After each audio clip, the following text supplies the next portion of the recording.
মুন্সিগঞ্জের শ্রীনগরে ডাকাত চক্রের ৭ সদস্যকে গ্রেফতার করেছে পুলিশ। দুপুরে এক সংবাদ সম্মেলনে পুলিশ সুপার মোহাম্মদ শামসুল আলম সরকার জানান, ৪ জানুয়ারি রাতে শ্রীনগরের শিবরামপুর এলাকায় অতিরিক্ত সচিব সেলিম খানের বাড়িতে ডাকাতি হয়। এরপর পুলিশের কয়েকটি টিম আসামিদের ধরতে অভিযান শুরু করে।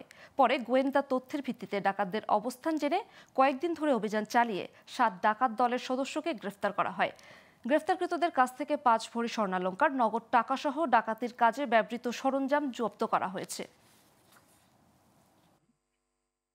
শ্রীনগর থানা পুলিশ এবং ডিবির একাধিক টিম দেশের বিভিন্ন জায়গায় তল্লাশি করে অভিযান পরিচালনা করে বিভিন্ন তথ্য প্রযুক্তির সহায়তায় আসামিদের গ্রেফতার করতে সক্ষম হই। আরও কিছু আসামি গ্রেফতারের বাকি আছে। আমরা অভিযান আমাদের অব্যাহত আছে।